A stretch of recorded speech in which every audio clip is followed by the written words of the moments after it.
저는 1999년도부터 중국에서 탈북자 사역을 했습니다. 최강 선교사님하고 같이 이렇게 선교사님 밑에서 성경을 1년 동안 배웠습니다. 그리고 저는 예수를 믿었습니다. 1년 정도 배웠는데 최강 선교사님이 저한테 그러시더라고요. 가서 너 같은 탈북자들을 다시 모아서 그들에게 성경을 가르치고 예수 믿게 해라. 저는 그것이 어떻게 가능하냐고, 이렇게 한국에서 오신 목사님들도 힘들어하시는 일인데 어떻게 제가 그런 일을 감당할 수 있습니까? 했더니 최강 목사님이 그러시더라고요. 네가 믿었던 그 예수를 전하면 된다 그러더라고요.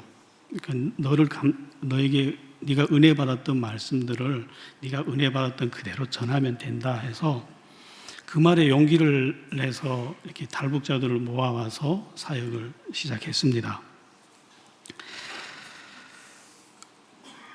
저는 정말 그렇게 하면 되는 줄 알았어요. 이렇게 제가 은혜 받은 말씀을 이렇게 전하면 그들도 이렇게 은혜 받아서 예수를 믿으리라고 확신했습니다.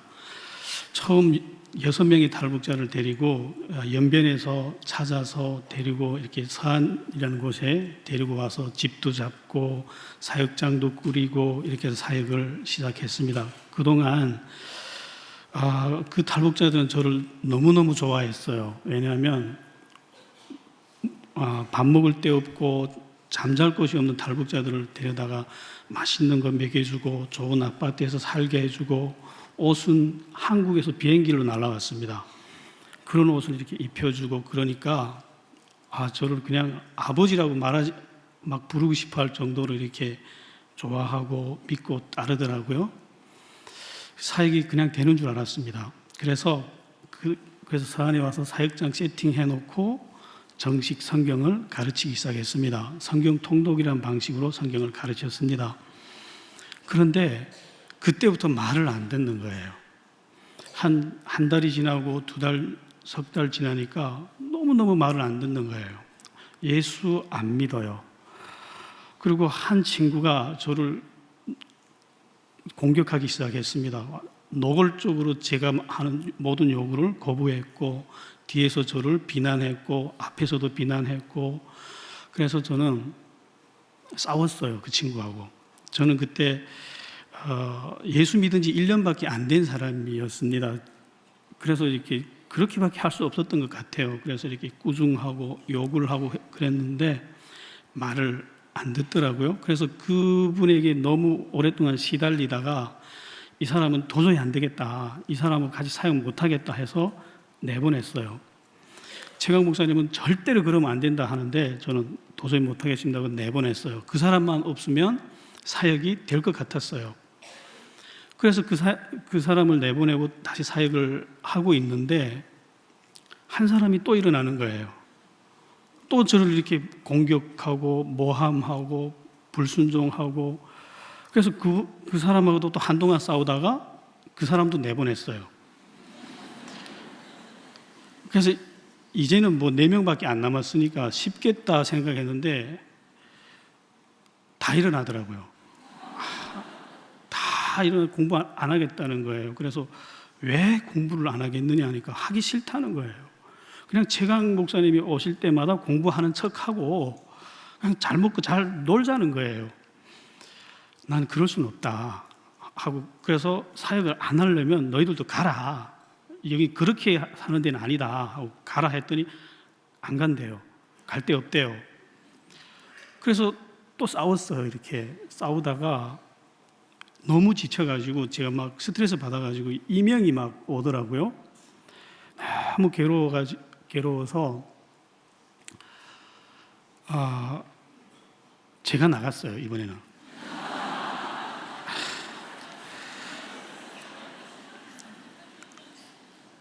어떻게 살 수가 없었어요. 너무 힘들어서. 그래서 이렇게 저는 선교사님이 무서워서 도망을 갔습니다. 이렇게 기차를 타고 한 12시간 가는 다른 도시로 가서 구두 닦기를 시작했습니다.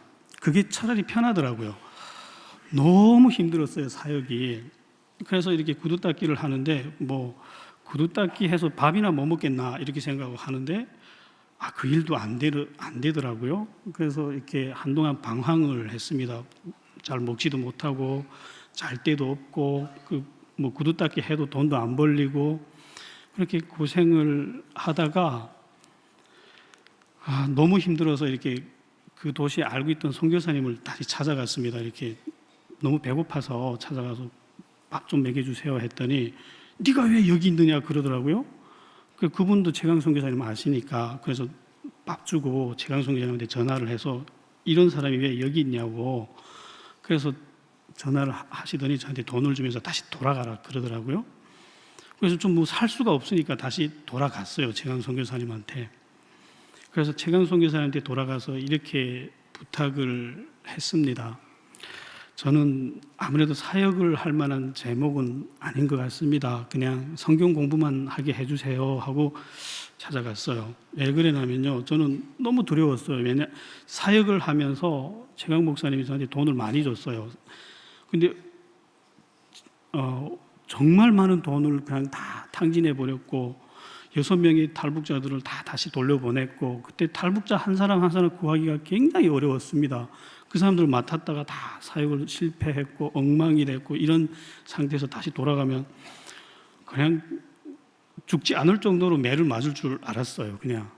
그런데 너무 따뜻하게 다시 이렇게 받아주시더라고요. 그래서 제가 공부한다는 구실만 되고 그냥 밥만 먹여주세요 하고 다시 들어갔습니다. 그런데 딱 한 달 동안 밥 먹여주더라고요. 그리고 다시 또 사역을 내보내시더라고요. 이렇게 다시 사역을 해라. 어린 마음, 그때 제가 24살인가 5살인가 그렇게 기억을 하고 있습니다. 어린 마음에 다시 재신임을 받으니까 너무 감사하고 이번에는 정말 잘해야 되겠다는 이렇게 마음이 많이 생겼어요. 그래서 다른 분이 이렇게 모집해 왔는데 그분도 이렇게 사역을 포기하고 나간 자리에 제가 다시 들어가게 됐어요. 이번에 10명의 탈북자들을 저에게 맡겨주셨어요. 그래서 이번에는 정말 잘하리라, 정말 죽는 한이 떨어도 사역을 꼭 성공하리라 이렇게 생각하고 갔는데 가봤더니 제가 제일 어리더라고요. 다 30살 이상인 거예요. 다 군대 나갔다 왔고 뭐 군대에서도 특수부대 하다 왔고 이런 사람들이 다 10명이 앉아 있는 거예요. 저는 북한에서 군대 못 갔다 왔어요. 이렇게 저는 그렇게 싸울 줄도 모르고 보다시피 키도 작고 힘도 약하고 그런데 그런 정말 늑대 같은 사람들 가운데 들어가서 사역을 한다고 생각하니까 정말 기가 막히더라고요. 그래서 선교사님도 제가 불쌍한지 한 달 동안은 같이 살아주시더라고요. 그래서 한 달 동안은 이렇게 사역을 진행해 나갔습니다. 그리고 선교사님이 이제 너 힘으로 잘해봐라 하고 가셨어요. 아예 한국으로 가셨어요. 이렇게 가까운 데 가신 것이 아니고. 그래서 그때부터 이렇게 또 사역을 하는데 정말 이렇게 잘해보자, 이번엔 제대로 해보자 하고 이렇게 하는데 또 한 사람이 일어나는 거예요. 저를 공격하고 비난하고 노골적으로 거부하고 통독하자 하면 통독 안 하고 기도하자 하면 들어가 누워 자고. 그런데 이번에는 내쫓을 수가 없었어요. 왜냐하면 내쫓는 것이 답이 아니라는 걸 이미 1차 첫 번째 사역을 하면서 경험을 했기 때문이에요. 그래서 저거 내쫓으면 2명이 일어난다는 걸 알아요, 이제. 그래서 못 내쫓고 그냥 이렇게 서로 같이 성을 내면서 이렇게 같이 살았어요. 이렇게 같이 살면서 참으면 되겠지 하고 이렇게 하는데 한 명이 2명으로 불어나는 거예요, 이번에는. 그래서 또 참았어요. 그랬더니 3명으로 불어나더니 결국 한 몇 달이 지나서는 다 안 하겠다는 거예요. 성경 공부 안 하겠대요. 분명히 저는 제가 은혜 받았던 말씀을 열심히 전했는데 은혜를 안 받더라고요. 그래서 도저히 이제는 모든 사람들이 다 통독 안 하겠다, 성경 안 배우겠다 하고 아침 기상 시간에도 나오지도 않고 그러고 이렇게 반항을 하더라고요. 물론 탈북자들에게 있어서 그때 사역장의 훈련 강도는 너무 무서웠어요. 이렇게 편한 것이 아니었습니다. 그때 무조건 하루에 2시간 기도했습니다. 그리고 하루 8시간 동안 통독했고 하루에 10절 이상의 성경을 말씀을 암송해야만 잘 수가 있었습니다.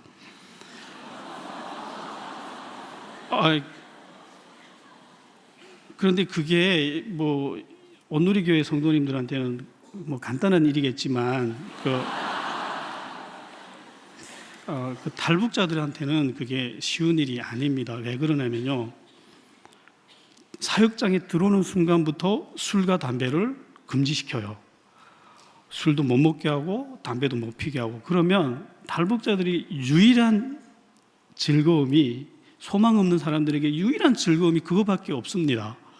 돈 생기면 술 먹고 담배 피우고. 그런데 그걸 못하게 하고 기도를 2시간 시키는데 안 믿어요. 안 믿는 사람한테 기도 2시간 한다는 건 고문 중에 고문입니다, 이거. 그러니까 사람들이 너무너무 힘들어하는 거예요. 그리고 봤더니 팀장이라는 사람이 자기보다 나이도 어리고 힘도 약해 보이니까 말을 안 듣는 거죠, 이게. 그래서 마지막에는 그 통독실에 저 혼자 앉아 있게 되더라고요. 이렇게 다 침실에서 안 나와요. 아무리 나오라 해도. 그래서 이렇게는 안 되겠다 해서 이렇게 한 명씩 불러서 한번 상담을 시도해 봤습니다.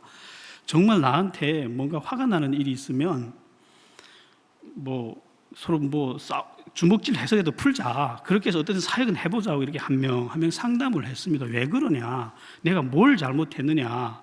그래서 오해가 있으면 풀자 이렇게 상담을 했는데 그 사람들이 한 명 맡아서 그 대화를 해봤더니 결과는 똑같았어요. 뭐라고 말을 하냐면, 꼭 이렇게 피곤하게 해야 되느냐? 그냥 선교사님이 올 때만 하는 척하면 안 되냐? 그냥 편안하게 살자. 탈북자 처지 뭘 이렇게 고생스럽게 살아야 되느냐? 다 같이 이렇게 말을 하는 거예요. 니를 미워서 그러는 게 아니다. 이 훈련만 좀 하지 말자는 거예요. 제가 근데 그 10명을 만나니까 다 그런 말을 하더라고요. 그리고 제가 무서웠어요. 왜 무서웠냐면, 첫 번째 사역했을 때 그들이 저한테 반항하면서 했던 말하고 두 번째 사역장에서 반항하면서 나오는 말이 똑같았거든요. 눈빛과 음색과 쓰는 어톤이 다 똑같았어요. 사람은 분명히 다른데 내가 지금 똑같은 인격을 만났다는 걸 그때 느꼈습니다. 그때 제가 눈치를 챘어요. 내가 지금 싸우고 있는 상대가 사람이 아니구나. 이 탈북자들이 뒤에 어떤 보이지 않는 형체가 있구나. 첫 번째 사역 때와 두 번째 사역 똑같이 나를 공격하는 동일한 존재가 지금 나를 공격한다는 걸 그때 느꼈어요. 그걸 느끼고 나니까 내가 상대하는 존재가 사람이 아니라는 걸 느끼고 나니까 대책이 없더라고요. 무섭고 이거 어떻게 해야 되지? 1년짜리 이 풋내기 그 신앙인이 해결할 수 있는 문제는 저는 아니라고 봐요, 그걸. 그래서 선교사님한테 전화를 했습니다. 이렇게 한국에 있는 그분한테 전화를 해서 지금 좀 무섭습니다, 이렇습니다 하니까 선교사님 제가 한 30분을 설명을 했던 것 같아요. 누구는 이렇게 말하고 누구는 이렇게 말합니다 하고 했더니 선교사님이 딱 한마디 하시더라고요. 기도해라. 그래서 기도했어요. 근데 제가 알고 있는 유일한 방법이 한 가지가 있었어요. 이렇게 악한 영과 싸울 때는 예수 그리스도 이름으로 명하노니 물러가라. 제가 알고 있는 방법이 이것이었습니다. 그래서 밤새 안 자고 그 형제들이 있는 침실을 향해서 그렇게 외쳤어요. 예수님 이름으로 명하노니 악한 영은 떠나갈지어다 하고 밤새 외치고 다음날 아침에 이렇게 보면 똑같은 사람들이 나와요. 안 통해요, 예수님 이름이. 그러니까 어린 저한테는 유일하게 알고 있는 방법이 안 먹히니까 너무너무 무서운 거예요. 여러분들은 뭐 재밌는지 웃는데 저는 그때 너무 절박했어요. 저는 사역은 해야 되겠고 방법은 없고. 그래서 금식도 했어요. 금식하면 되겠거니. 금식도 정말 뭐 할 수 있는 방법은 다 했던 것 같아요. 아무튼 제 느낌으로는 그래요. 예수님의 이름이 선포할 때 뭐 도망가는 귀신들도 있습니다. 근데 다 가는 것 같지는 않더라고요. 이렇게. 그래서 아무튼 그 사역장에서는 그게 안 먹혔어요. 그게 절대로 안 먹혔어요. 그래서 제가 할 수 있는, 선택할 수 있는 방법은 하나뿐이었어요. 포기하는 거. 뭐 안 되는 거 어떻게 합니까? 그래서 마음대로 해라. 뭐 내가 기도해도 안 되고, 뭐 예수님 이름까지 썼는데 안 되는데 내가 뭐 어떻게 한단 말이냐. 그리고 그냥 그들한테 저를 던지고 맡겨버렸어요. 그래, 씹으려면 씹어라. 그리고 비난하려면 비난해라. 때리고 싶으면 때려라. 니들 마음대로 해라. 나는 내 할 일 해야 되겠다고 통독실에 앉아서 혼자서 통독했어요. 서럽더라고요. 그리고 가장 괴로웠던 게 저 자신이었어요. 저는 북한에서 태어났기 때문에 권위감이 굉장히 강했어요. 그때 북한이라는 문화는 감투만 하나 씌워놓으면 노인이 눈에 안 보여요. 그냥 감투 쓴 사람이 최고입니다. 그 사람이 한마디 하면 다른 사람도 노예처럼 순종해야 되는 것이 북한 문화입니다. 그래서 그런 우월의식, 자존감이 충만했던 내가 이런 꼴을 당해야 된다는 게 너무 용납이 안 되고 저 자신이 힘들더라고요. 그래서 그 비참한 나를 견뎌내면서 이렇게 혼자서 통독하는데 여기서 며칠은 그렇게 했던 것 같아요. 그런데 그때부터 이상한 일이 생기더라고요. 한 놈이 들어오는 거예요. 이렇게 불쌍해 보였는지 내가 이렇게 좀 동무해 준다는 식으로 이렇게 들어와서 통독을 하더라고요. 그래서 그 친구하고 또 이렇게 통독을 했어요. 뭐 다른 사람들은 저기서 뭐 먹고 싶으면 먹고 자고 싶으면 자고 이럴 때 한 사람 앉혀놓고 이렇게 통독도 하고 기도도 하고 하는데 한 며칠이 지났더니 또 한 명이 들어오더라고요. 이렇게 그렇게 한 달쯤 지나니까 한 명씩 들어와서 회복이 저절로 됐어요. 그래서 되네 하고 이렇게 하는데 1년쯤 지나서 그들은 다 예수를 믿었습니다. 예수를 믿었고 세례를 받았고 그리고 파송까지 됐습니다. 이렇게 최강순 교사님 그들을 다 파송시켜서 다시 이렇게 사역자로 이렇게 섰어요. 그래서 그렇게 그들을 마지막으로 파송시키고 나서 다 보내고 나서 제가 사역장에 저 혼자 남았어요. 이렇게 마지막으로 사역장 정리를 하고 나가야 되니까 그 집세도 정리하고 집주인과 만나서 뭐 그런 자질구레한 일이 남아서 이렇게 앉아 있는데 그 1년 동안 제가 그 분들하고 정이 많이 들었더라고요. 미웠던 정, 고왔던 정, 뭐 이렇게. 그래서 그 1년 동안 있었던 일을 쭉 앉아서 이렇게 앉아서 이렇게 조용히 앉아서 돌이켜 봤어요. 그러다가 돌이켜 보다가 그때 나를 공격했던 그 영이 생각이 나는 거예요. 그래서 그게 생각이 나서 제가 주님한테 이렇게 기도했던 것 같아요. 주님, 그때 왜 그렇게 저를 안 도와주셨어요? 난 너무너무 힘들었고 너무너무 절박했는데 주님이 저를 안 도와주셨다는 게 좀 너무 서러웠어요. 그게. 그래서 왜 좀 도와주죠. 그거 왜 안 도와줍니까? 이렇게 기도를 하는데 그때 제 마음에 이렇게 조용히 이렇게 따뜻하게 와닿았던 말씀이 오늘 본문 말씀입니다. 내가 너희를 보내는 것이 양을 이리 가운데 보내는 것과 같도다. 저는 예수님이 하신 말씀이니까 좋은 말씀인 줄 알았어요. 이게 알고 봤더니 이게 굉장히 끔찍한 말씀인 거예요. 이게 양을 보고 늑대 가운데 들어가라는 거는 정신 차리고 봤더니 죽으란 말이더라고요. 이게 그러네 이거 보다가 제가 마음에 그랬던 것 같아요. 그럼 왜 그래야죠? 하고 이렇게 다시 물었어요. 주님한테 왜 그래야만 하죠? 하는데 제 마음에 다시 이렇게 깨달음이 왔다고 할까요? 그 고요한 그 순간에 저는 개인적으로 그렇게 생각을 합니다. 그때 그 순간이 제 마음의 지성소가 아니었겠나. 주님하고 정말 1대1로 만나서 아팠던 그걸 가지고 주님과 서로 교감하는 시간, 내 마음의 지성소가 아니었겠나 이렇게 생각을 합니다. 그래서 주님 앞에서 울었어요. 이렇게 너무 서러워서 울면서 이렇게 기도하는데 그런 것이 보이는 거예요. 그때 그 나를 공격하던 영이, 정말 끔찍하게 무섭고 두려웠던 영이 어느 순간에 기운을 잃고 사라져 버린 그 이유가 보이는 거예요. 그게 뭐냐면 나는 정말 자존심이 강했어요.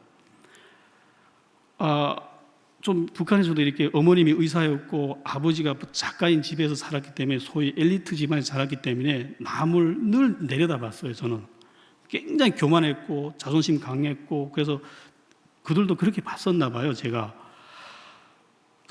이렇게 자존심 다 꺾이고 그들한테 막 비난받고 멸시받고 그러면서도 말도 못하고 묵묵히 앉아서 속에서 피눈물 흘리고 했던 그런 내 행동이 십자가였더라고요. 그게 내가 질 수밖에 없었던 십자가였더라고요. 그런데 그때 내 모습이 나는 처량하고 불쌍한 줄 알았어요. 그런데 시간이 지나봤더니 그때 내가 지었던 십자가 때문에 그 나를 공격하던 영이 기운을 잃어갔다는 것이 보인 거예요. 그래서 나도 모르게 의도적이지 않지만 어쩔 수 없이 그 십자가를 지고 이렇게 눈물 흘리고 앉아 있는데 나를 어떻게 내가 그 존재를 이깁니까?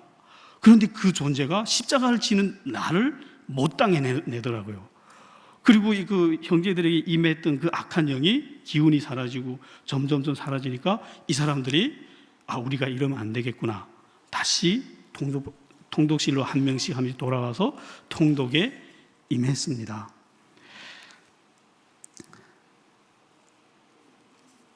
그리고 성경을 봤더니 보이더라고요. 예수님의 제자들도 그렇게 갔더라고요. 유대인들이 세계, 이방인들이 세계 예수님 제자들이 가서 다 정말 순교 안 하신 분이 몇 분 안 계시더라고요. 다 순교했더라고요. 가서 죽었어요. 그랬더니 그 양을 잡아먹었던 이리들이 양으로 변하는 거예요. 그리고 그 이리가 또 가서 양으로 변한 이리가 양으로 변한 그 양이 또 가서 먹히고, 그러면 그 양을 먹은 이리가 또 양으로 바뀌고 이러면서 복음이 확산돼 가더라고요. 신기했습니다. 왜 이럴까 봤더니 양 안에는 생명이 있더라고요. 그런데 제가 그것을 보면서 이게 아무에게서나 나오는 힘이 아니라는 걸 발견을 했습니다. 이런 힘이 나오려면요, 몇 가지 조건이 충족이 돼야만 하더라고요. 일단 하나님이 함께 하셔야 되더라고요. 그리고 순결해야 되더라고요. 하나님 앞에서 깨끗해야 되더라고요. 그래서 너희는 비둘기같이 순결하라. 그리고 뱀처럼 또 지혜로워라. 그럴 때 예수님은 요까지만 말씀해 주셨어요. 그렇게 할 때 우리를 통해서 얼마나 놀라운 능력이 나가는지는 우리가 그것을 순종할 때 경험하라고.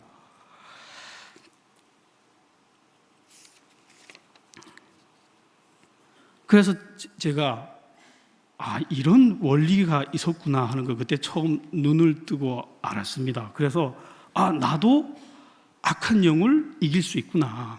악한 영을 이길 수 있는 무기가 나한테도 있구나. 그래서 저 삶의 지금까지 살아온 가정 속에서 자주 몇 번 썼습니다. 그 방법을 쓸 때마다 저는 한 번도 실망한 적이 없습니다.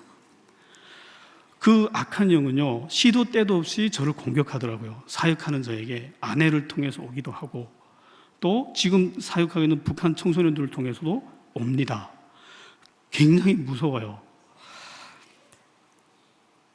한 번은 제가 지금 영등포구청역 앞에 열방비 선교에서 이렇게 성경 통독 사역을 합니다. 작년에 직접 북한 청소년들에게 성경을 통독하면서 가르쳐주는 최강 목사님이 그 사역을 하는데 같이 보조 사역을 했습니다. 그런데 하루는 한 청년이 너무너무 이렇게 그 학교 질서를 이렇게 동참을 안 하고 심약한 사람들 괴롭히고, 그래서 그 한 팀장이, 제가 아니고 다른 팀장이 꾸중을 했어요, 그 친구를. 그랬더니 이 친구가 밤에 칼을 들고 왔어요. 그래서 잠자고 있는 그 팀장을 찔렀어요. 근데 이불을 덮고 있었기 때문에 다행히 박히지는 않았어요, 그게. 그리고 다음날 제가 왔더니 그 얘기를 해주시더라고요. 이렇게 칼 들고 와서 하마터면 나 찔릴 뻔했다고. 그때 저는 다시 그 제 속에 있던 자존심이 살아 올라왔어요. 저는 어떻게 생각했냐면, 성경을 칼에 굴복해서 어떻게 성경을 가르칠 수 있느냐, 저 사람은 용납 못해, 내보내야 돼 해서 내보내자 했더니 그 칼이 찔렸던 팀장은 나는 용서할 거야 그러더라고요. 그래서 나는 아니야, 나는 용서 못해 하고 다음날 그 친구가 온 걸 보고 나가라 내쫓았어요. 저는 나는 너한테 성경을 가르칠 수가 없다. 그 네가 한 행동 때문에 넌 감옥에 가야 되지만, 용서를 했기 때문에 감옥은 안 보내지만, 그러나 성경 통독 학교에서 성경을 가르칠 수 없다, 나가라 했더니 그 애가 술을 가득 먹고 또 왔더라고요. 또 이렇게 나한테 와서 협박을 하더라고요. 너도 칼에 맞아 죽어볼래? 근데 걔는 정말 찌르는 애라는 걸 저 알아요. 저 가족이 홀로 있을 때하고 가정이 있으니까 남자 마음이 달라지더라고요. 이게 홀로 있을 때는 찌르면 찔리지 뭐 이렇게 생각을 했는데, 총각 때는 이 가족이 있으니까 너무너무 두려운 거예요. 그게 내가 죽으면 가족이 당할 그 아픔을 생각을 하니까 두렵더라고요. 그러나 그 순간 만약 걔가 무서워서 이렇게 그래 그럼 들어와 이렇게 해주면 제 생각엔 그건 아닌 것 같아요. 그래서 두렵지만, 너무너무 두렵지만 내색 안 하고, 좋아, 오늘 내가 찔려야 된다면 찔리자, 뭐 죽기야 하겠나, 이때까지 나와 함께 해주셨던 주님이 나를 지켜주지 않겠나 하고, 그랬어요. 네가 나를 찔러라, 찔러도 너는 이게 공부를 못한다, 나가라 하고 내보냈습니다. 그랬더니 자기 패거리들을 데려오더라고요. 그래서 저는 무서워서 경찰을 불렀어요. 경찰도 왔어요. 걔가 데려온 패거리도 왔고 경찰도 와서, 그 경찰의 보호 속에서 저는 다행히 이렇게 칼에 찔리지는 않았습니다. 그런데 지나가고 나서 그 옆에서 이렇게 지켜봤던 사람들이 그러더라고요. 다시 봤다는 거예요. 굉장히 순하게 봤는데 사람을 어디서 그런 배짱이 나오냐고. 그때 제가 이런 거구나 하고 한 가지 깨달은 게 있었어요. 내가 만약 그 순간에 내 몸을 살리려고 이렇게 뒤로 물러섰다면 오히려 찔리겠구나. 그날에 안 찔려도 다른 날에 또 찔리겠구나. 정말 찔리면 찔리자, 죽으면 죽자, 이런 마음으로 주님을 바라보고 나갔더니 안 찔리더라고요. 주님이 막아주시더라고요. 그런 경우를 여러 번 저는 경험을 했어요. 정말 험악한 경우를 자주 만나요. 이 북한 탈북자 사역이 좀 거칩니다. 워낙 그 거친 세계에서 살다 온 사람들이라서 문제를 해결하는 방식, 문제가 자기 뜻대로 해결이 안 되면 폭력을 쓰는 거에 대해서 나쁘다고 생각을 안 해요. 근데 그때마다 뭐 죽지 뭐 죽어라, 저 최강순 교사님이 그러더라고요. 목숨 내대라. 그러면서 왜 그런지를 이렇게 한 번씩 경험을 하면서 경험을 했습니다.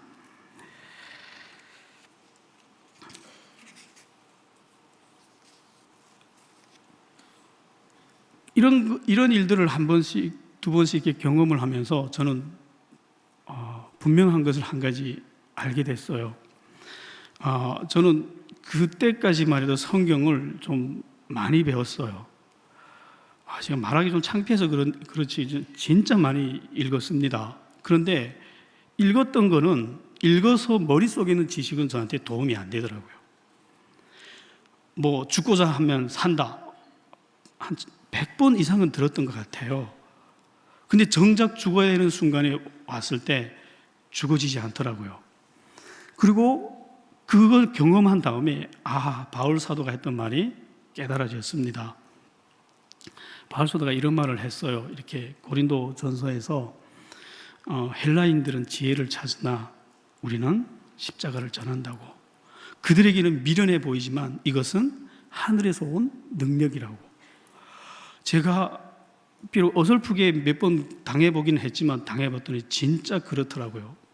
그러면서 그 하나님을 믿는 사람이 죽기를 각오하거나 정말 죽어갈 때면 정말 상상할 수 없는 어떤 아름다운 빛이 나온다는 걸 저는 경험했습니다.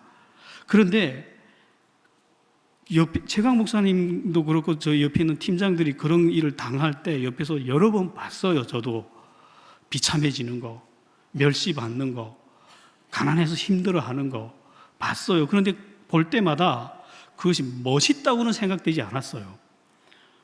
대단한 힘이라고 생각되지 않았습니다.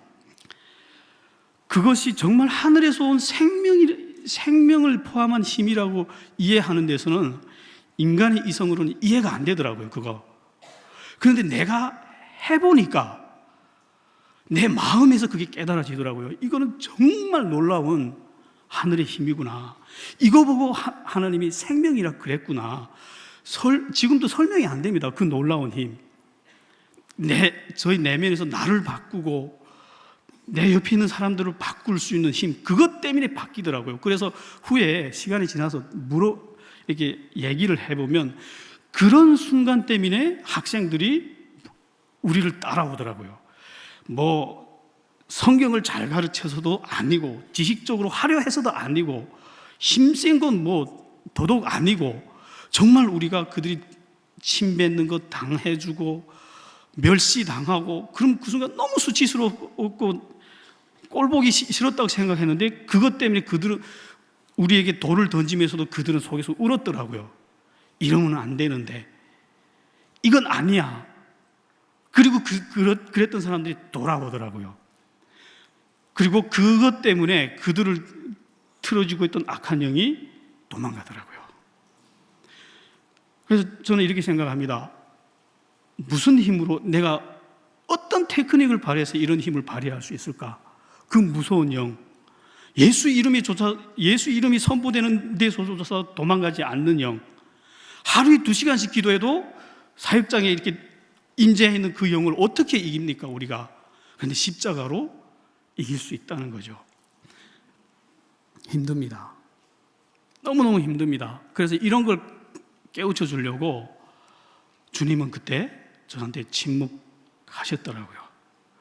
그냥 주님이 그 권능의 손으로 간섭할 수 있었는데 만약 주님께서 그런 식으로 제 사역에 개입을 하셨다면 저는 오만해졌을 것 같아요. 그리고 말 한마디에 다 문제를 해결하려고 접어들 것 같았어요. 십자가 그런 꿈도 안 꿨을 것 같아요. 그러면서 너무 아픕니다. 주님, 왜 꼭 이래야만 합니까? 하고 아무튼 너무 그 십자가를 당할 때는 슬펐어요. 그런데 전 또 어린 마음에 이렇게 기대를 했습니다. 오늘 내가 십자가를 졌기 때문에 내일은 영광이 올 거야. 안 오더라고요.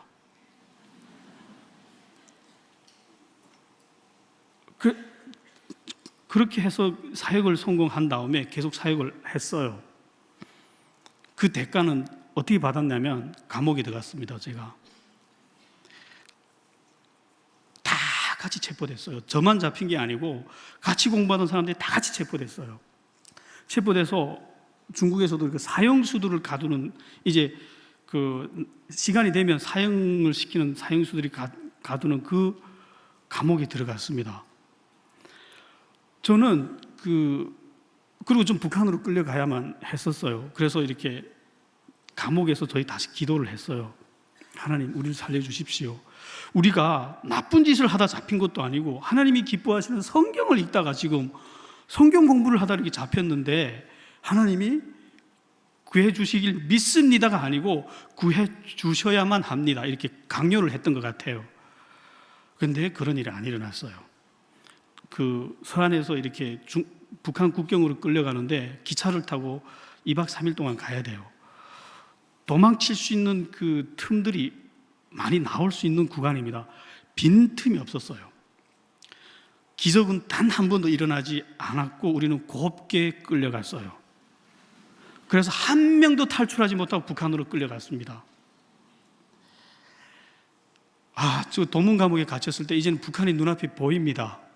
저는 너무너무 절망했어요. 이렇게 저는 거기 가면 그때 저희 신부는 10개의 사역장을 총책임진 그 팀장의 역할을 맡았기 때문에 일종의 그 주모자로 취급을 받을 거예요. 넘어가면 정치범 수용소도 아니고 바로 즉결 처형이 되는 걸로 알고 있습니다. 북한에서 탈북자가 나오면 3가지를 질문한다고 해요.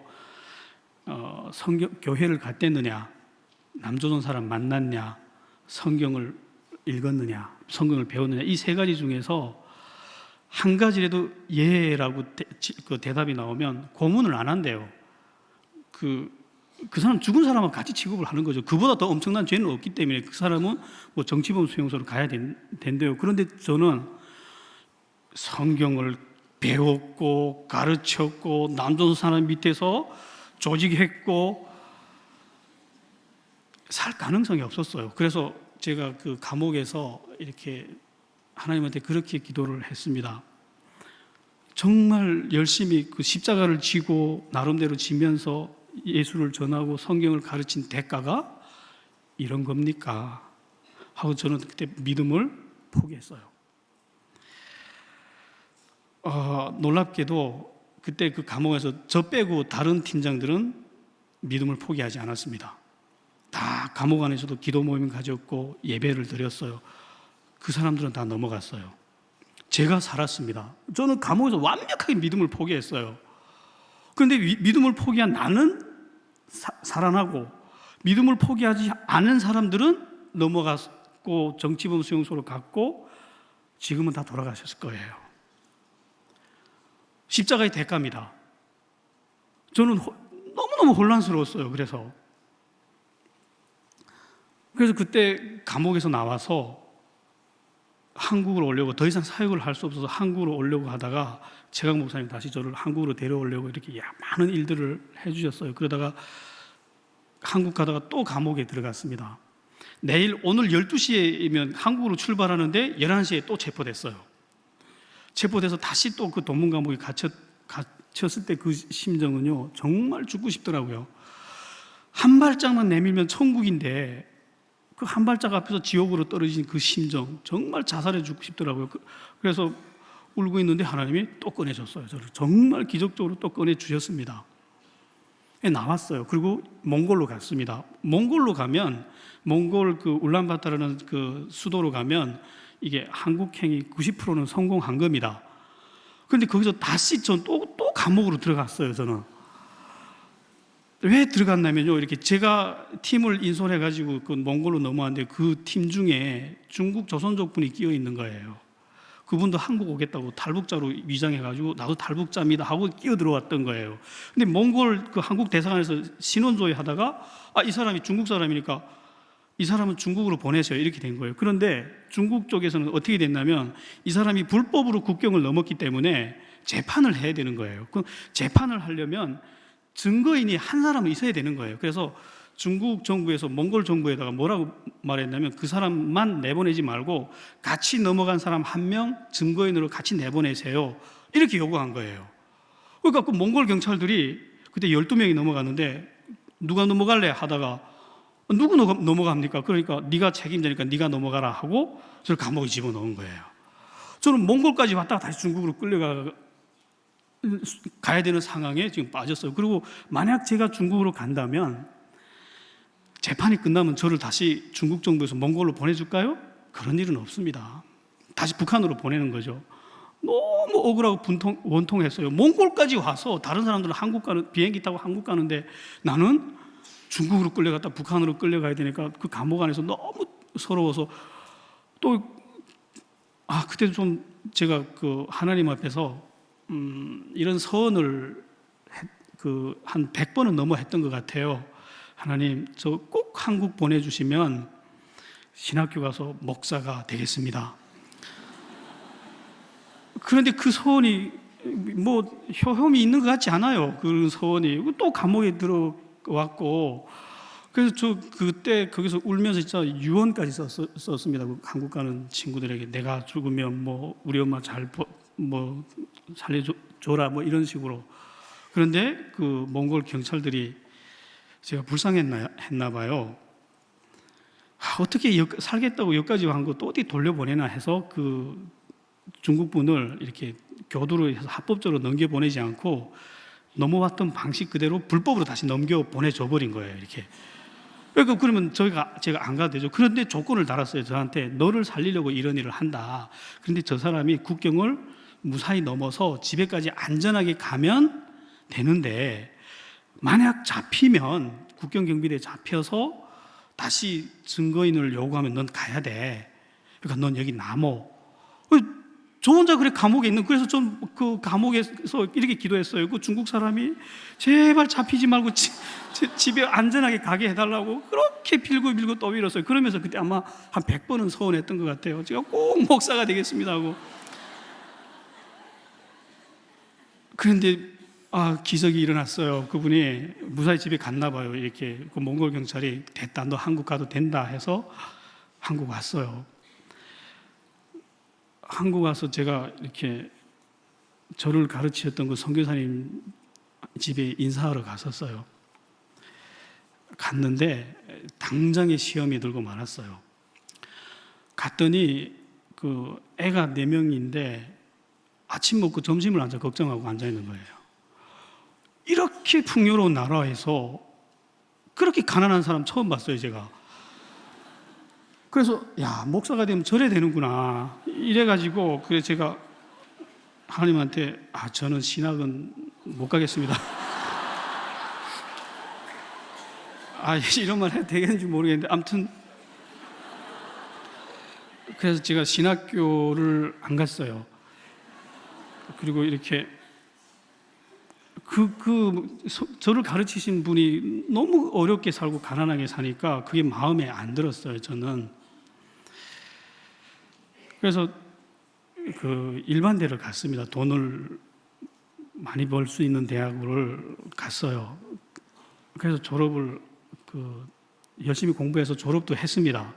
졸업을 하는 날 이렇게 하나님 저한테 은혜를 주셨어요. 이렇게 갑자기 설명할 수 없는 은혜가 임하는 거예요. 바보 같았어요. 대학교 도서관에서 마지막 기말고사 준비를 하는데 눈물이 그냥 터지는 거예요. 바보. 도서관에서는 울면 안 되잖아요. 그런데 막 너무 그냥 울고 또 울다가 그래서 뭐 은혜 받을 때가 있으니까 사람이 그러다 말겠지 이렇게 생각했는데 안 지나가는 거예요, 이게. 그렇게 졸업할 때까지 안 지나고 바보처럼 그냥 하나님 말만 들으면 막 벌쩍벌쩍 뛰고 그러다가 이거 아무래도 이상해 하고 그래서 목사님한테 찾아가서 왜 이러죠? 제가 이렇게 했더니 같이 기도해보자 해서 기도하시더니 목사님이 그러는 거예요. 하나님이 널 부르신다.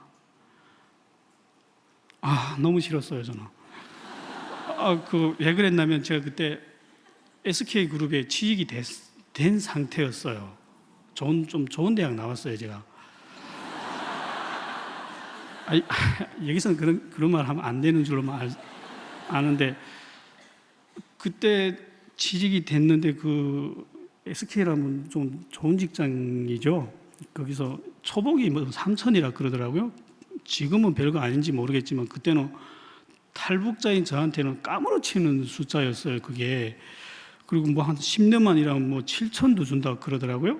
그래서 나 이제 성공했다, 이제 내 인생 풀렸다 이러는데 하나님이 부르신대요.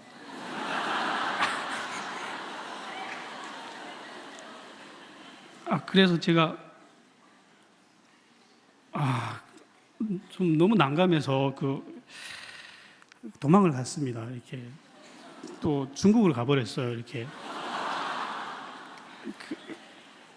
왜 그랬냐면요, 이렇게 제가 하나님이 살아계신다는 건 알잖아요. 이렇게 사역자가 되기는 싫어도 그래도 하나님이 분명히 살아계신다는 걸 아는데 직장에 가면 일이 안 된다는 건 뻔하잖아요. 하나님이 불렀는데도 직장 가면 될 일도 안 되겠구나 이거.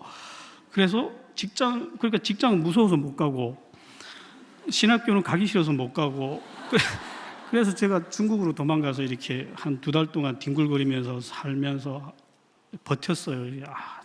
기도하는데 제가 하나님한테 그런 기도를 했습니다. 하나님, 나 진짜 가난한 건 이제 가난한 건 두렵습니다, 하나님. 그리고 그 중국에 있을 때 그 3번씩이나 감옥 들어갔을 때 그 하나님으로부터 받았던 상처, 나는 정말 하나님 일을 하려고 했는데, 정말 그 순결하게 했는데, 결국 돌아온 건 감옥 들어갔고, 그리고 감옥 안에 들어가서 또다시 충격받은 거는 그 신앙이 없는 나는 살고, 정말 경건했던 그 우리 팀장들은 다 넘어가 죽었다는 거예요. 그러면서 뭐야 이게 도대체? 그럼 경건의 대가는 도대체 무엇입니까? 하고 이렇게 막 그 하나님한테 기도를 했어요. 아무튼 몇 가지를 이렇게 기도를 했던 것 같아요. 첫째, 가난한 길은 못 갑니다. 둘째, 그때 왜 그랬습니까? 하는 어차피 살려주는 거 왜 그렇게 3번씩이나 감옥에 집어넣었다 꺼냈다 하면서 그랬습니까? 그래서 그게 이해가 안 돼서 이렇게 막 때를 쓴 것 같아요, 하나님한테. 그게 풀리지가 않으니까 기도했는데 하나님이 그러시더라고요. 이렇게, 야 이놈아, 네가 그런 과정이 없으면 내가 너한테 준 게 뭔지를 어떻게 아느냐? 그래서 내가 받은 게 뭐지? 하고 봤더니 하나님이 그러시더라고요. 너는 안 죽어. 이 세상 어디 갔다 놔도 너는 안 죽어. 왜? 내가 함께 하기 때문이야. 다니엘이 사자굴에 들어갔다가 살아서 나온 것만 기적인 줄 아느냐? 탈북자가 살아서 나올 수 없는 감옥에 들어갔다가 3번씩이나 나온 건 기적 아니냐? 네 안에는 생명이 있어. 불꼭대기에 올려놔도 넌 안 죽어. 그거를 가르쳐주는데 이런 걸 어떻게 지식적으로 가르치냐는 거죠. 이거 그래서 너는 안 죽는다는 걸 가르치기 위해서 감옥에 집어넣었는데 제가 하나님을 팽개쳐 버리니까 깨닫겠나 해서 또 집어넣었다가 우둔하니까 못 깨달고 영 도망가 버리니까 하나님이 그냥 대화를 이렇게 해주셨더라고요. 그래서 그러면 나는 그렇게 살려줘서 고마운데 그때 정말 감옥 안에서도 신앙을 잃지 않고 하나님만 바라보고 살려달라고 빌었던 그 친구들은 왜 죽었죠? 했더니 하나님이 눈을 제가 못 보던 걸 보게 해주셨어요. 걔들이 죽었는 줄 아느냐? 그들이 갔던 영광의 길을 보여주시는 거예요. 나는 그 사람들이 두렵고 떨리는 마음으로 갔는 줄 알았어요. 아니, 후에 한국에 와서 그때 그 사람들과 같이 북한 감옥에서 생활했던 사람들을 넘어온 사람들하고 한 명 한 명 다 인터뷰를 했어요. 홈페이지에 그 사람들이 이력을 남기기 위해서 한 명 한 명 인터뷰하면서 그 사람들이 행적을 조사를 했습니다. 제가 북한 보위부에 넘어갔을 때 그래요. 북한 보위부 간부가 와서 그랬대요. 여기서 하나님 믿는 사람 일어나라. 그 말을 거역할 수 있는 사람은 세상에 없습니다. 북한 보위부가 갖고 있는 그 영적인 권세는 상상을 초월해요. 아무리 악한 사람도요, 북한 보위부가 왔다면 대가리 쳐박아요. 벌벌 오줌을 쌉니다. 그게 북한 보위, 숨도 못 쉬어요. 그 속에서 팀장들은 다 일어났대요. 나 믿는다. 죽여라. 그렇게 걸어갔다는 거예요. 정치범 수용소를 향해서 웃으면서 걸어갔다는 거예요. 그러면서 그들이 갔던 그 영광의 길. 저는 십자가가, 저는 그때 이렇게 어려서 좀 귀하게 자랐습니다. 이렇게 누나가 3명이고 아들이 하나로 자랐어요. 그래서 독자라서 저희 어머님이 정말 귀하게 자라다 보니까 저 몸에 주사바늘이 들어가는 것도 못 참아요, 저는. 그래서 애초에 고문 같은 거 견딜 생각을 안 했어요, 저는. 그래서 이제 북한 넘어가면 고문을 할 텐데 그냥 다 말해버려야지 이렇게 생각을 했었어요, 저는. 왜냐하면 저는 그런 의지가 없습니다, 저한테는. 그래서 그때 그 도문 감옥에 있을 때 이렇게 생각했어요. 넘어가면 내가 견딜 수 없는 고문을 당하고, 글쎄 뭐 내가 다 꼬박꼬박 다 말해버리면 때리지는 않겠지만 결국은 처형당할 건데, 그리고 나만 가는 게 아니에요. 나는 처형당하고 온 가족이 정치범 수용소로 끌려가야 된단 말이죠. 그 비참함을 어떻게 또 감당을 합니까? 그래서 제가 이렇게 죽기로 결심했습니다. 이렇게 저희 어머님이 의사라서 저를 중국으로 보낼 때 이렇게 굉장히 재산을 하나 줬어요. 그게 뭐냐면 고통 없이 죽을 수 있는 방법을 가르쳐 줬어요. 정말 잡히면 이렇게 해서 네 선에서 끝내라 이렇게 하고, 그래서 저는 이렇게 북한으로 이제 트럭에 실려서 북한으로 넘어가는 순간이면 아예 트럭 위에서 죽자 이렇게 저는 각오하고 있었어요. 뭐 견딜 수가 없으니까. 그래서 저는 순교, 십자가를 재봤더니 너무 아팠고 고통스럽다는 걸 알기 때문에 순교는 아예 할 생각조차 안 했어요. 그런데 순교는 하나님이 저한테 이런 은혜를 주셨어요. 순교는 너 힘으로 하는 거 아니야. 내 힘으로 하는 거야. 은혜야. 그리고 봤더니 그들이 두려워서 가지 않았더라고요. 순교당한 친구들이 많습니다. 같이 공부했던 팀장들 속에 한 사람 한 사람 웃으면서 사형장으로 갔어요. 인간의 힘일까요? 아닙니다. 나는 십자가를 지면 이 세상의 부와 권세와 영광이 오는 줄 알았어요. 그게 대가인 줄 알았습니다. 물론 그렇게 오는 분도 있어요. 그것이 필요한 경우는 주겠죠. 그런데 나와 같이 공부했던 그분들은 바로 순교자라는 영광의 길을 갔더라고요. 거기서 내가 신앙을 포기했기 때문에 하나님이 나를 얹어준 거예요. 이거 얘는 넘어가면 자살해버리니까. 이거 다른 사람들은 신앙을 지켜서 정말 하나님께로 그렇게 당당하게 걸어가는데 나는 감옥에 들어간 그 순간에 아예 포기를 해버리니까 하나님, 난 연약하고 어리니까 꺼내 주셨더라고요. 그런 것들이 이렇게 보이더라고요. 그래서 좋았어요. 중국에서 이런 이런 은혜를 받고 나니까. 그래서 하나님한테 다시 기도했습니다. 예, 그건 좋은데 가난한 거는 못 참겠습니다. 저만 이런 거 아니죠? 가난에 대한 두려움은 어떤 분들은 그러더라고요. 넌 북한에서 가난해봤으니까 가난이 이젠 안 두렵지 않아 이렇게 생각하겠지만 아니에요. 반대입니다. 정말 처절한 가난을 겪어본 사람은 가난을 더 두려워합니다. 한번 불맛을 본 사람이 불을 두려워하듯이. 전 너무너무 싫었어요. 그때 금방 결혼해서 애도 낳고. 근데 제 마음에 이런 음성이 들리는 거예요. 너 신학교 가면 신학생들이 얼마나 어려운지 알지? 너 딸 분유 살 돈도 없어? 뭐 이런 음성이. 그리고 노숙자가 돼서 길거리 나앉을 수도 있어. 뭐 이런 음성이 들리는데 어떻게 감당합니까 그거? 그래서 하나님, 나 가난한 건 못 가겠습니다 했더니 하나님 그건 저한테 그냥 은혜를 주셨던 것 같아요. 제 마음에 그냥 가난을 이길 수 있는 힘을 하나 주셨어요. 그냥. 자꾸 깨놨더니 안 두려운 거예요. 내 능력 아닙니다 이거. 저는 무서워서 발발 떨고 도망가고 싶고 이랬던 사람이에요. 근데 그냥 정신 나간 사람처럼 자꾸 깨놨더니 안 무서워 이렇게 된 거예요. 그래서 이렇게 제가 하나님한테 기도했어요. 이제 한국 가면 신학교 가겠습니다 하고. 그런데 한국 가면 제가 아는 사람이 없습니다. 최강 선교사는 자기 밥 먹기도 힘든 사람이고. 그래서 이제 가면 등록금 해결해 줄 사람도 없고, 신학 대학원에 가려면 이 추천서람 써야 된다는데 나를 이쁘게 봐서 추천해 줄 사람도 없고. 그러나 일단 가겠습니다. 그래 가서 내가 신학교에 가서 들어가지면 정말 하나님이 부르신 걸 알고 가겠습니다 하고 왔더니 한 주일 만에 장신대 신학대학원에 입학을 해버렸어요. 입학하고 나서 이렇게 동기들이 그러더라고요. 너 초시야? 그러더라고요. 그게 무슨 말인가 했어요. 그러니까 첫 번째로 합격했냐 그 말이더라고요. 5번 시험체에 들어오는 학교라더라고요. 그런 학교에 내가 그냥 일주일 만에 덜렁 들어와 있는 거예요. 그래서 정말 은혜구나. 하나님 날 부르셨구나 하고 그때부터 걷기 시작했는데 여기까지 왔습니다. 아무튼 이럭저럭 이렇게. 그런데 뒤돌아보니까 그 나를 순간순간 세워줬던 힘은 내가 가졌던 지식도 아니었고요. 내가 가졌던 능력도 아니었고 십자가였더라고요.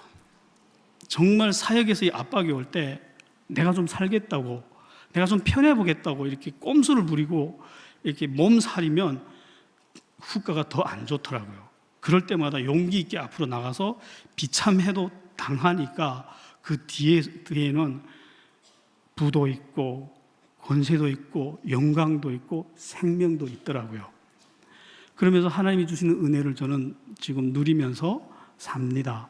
가난하지 않아요. 저 재강 목사님처럼 이렇게 그렇게 가난하지 않습니다. 저는 먹을 거 다 먹고요. 지금 그때부터 제가 이렇게 돈이 없어서 밥 못 사 먹고 학교 가지 못했고 이랬던 적이 한 번도 없어요. 이렇게 물론 쌓아놓지는 않았는데 늘 풍성하게 공급이 되더라고요.